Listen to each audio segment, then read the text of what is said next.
Baik, bismillahirrahmanirrahim. Assalamualaikum warahmatullahi wabarakatuh. Perkenalkan, nama saya Bansari, NIM 36220012. Baiklah, saya sini akan menjelaskan materi tentang peran dan mekanisme pasar. Yang pertama yaitu peran mekanisme pasar. Pertama yaitu pasar pada masa Rasulullah. Pasar berperan sangat penting dalam perekonomian masyarakat Muslim pada masa Rasulullah Shallallahu Alaihi Wasallam dan Khulafaur Rasyidin. Bahkan Rasulullah Shallallahu Alaihi Wasallam sendiri pada awalnya adalah seorang pembisnis, demikian pula dengan Khulafaur Rasyidin dan kebanyakan sahabat. Pada usia 7 tahun, Muhammad telah diajak oleh pamannya Abu Talib melakukan perjalanan perdagangan ke negeri Sam. Dari sinilah ilmu perniagaan beliau diasah. Kemudian selain dengan usianya semakin dewasa, Muhammad makin giat berdagang, baik dengan modal sendiri ataupun bermitra dengan orang lain. Bermitra dengan skema mudharabah dan masyarakat dapat dianggap cukup populer pada masyarakat pada waktu itu. Salah satunya mitra pembisnis adalah Khadijah, seorang wanita pengusaha yang cukup disegani di Makkah, yang akhirnya menjadi istri beliau.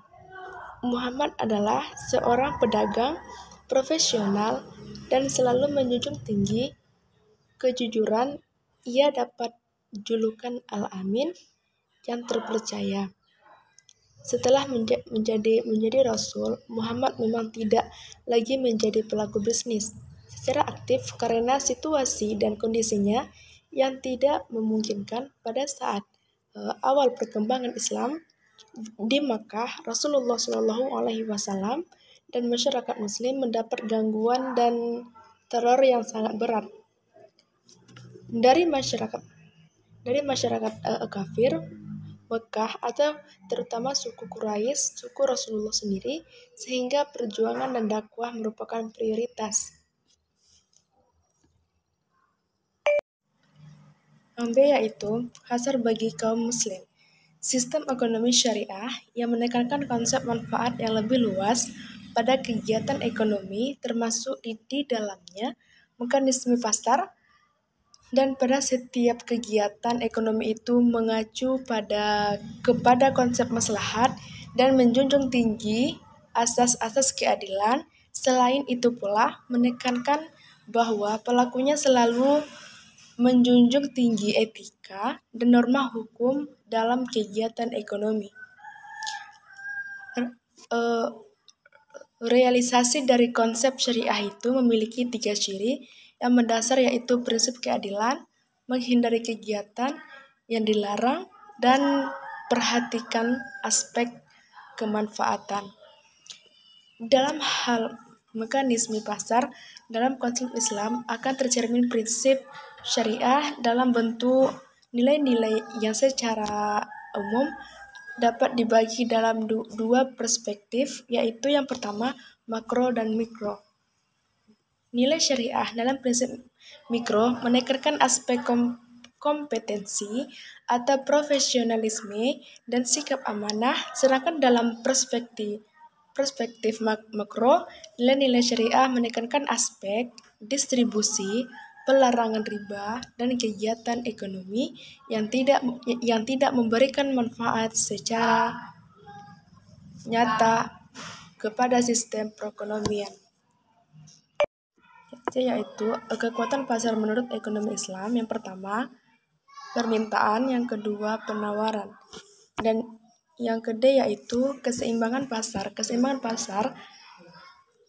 Keseimbangan atau equilibrium menggambarkan situasi di mana semua kekuatan yang ada dalam pasar, permintaan dan penawaran berada dalam keadaan yang seimbang. Tingkat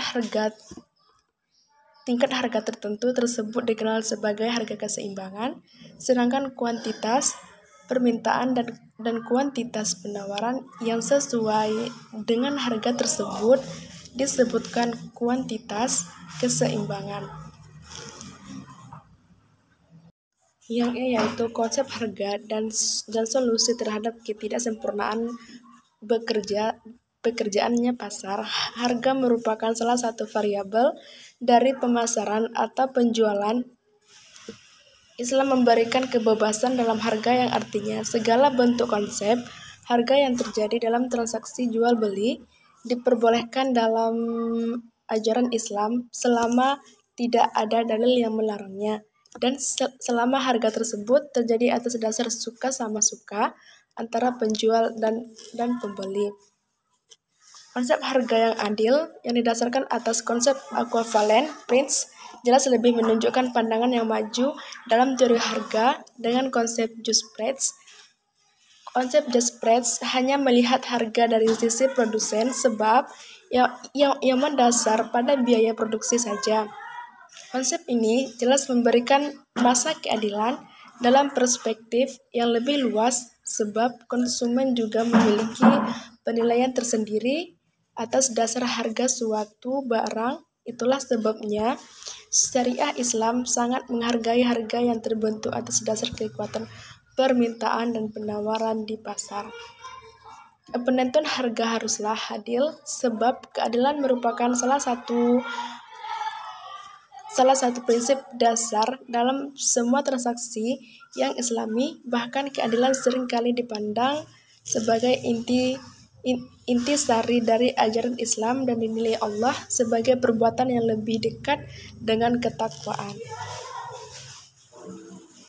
Demikian video dari saya akhiri. Assalamualaikum warahmatullahi wabarakatuh.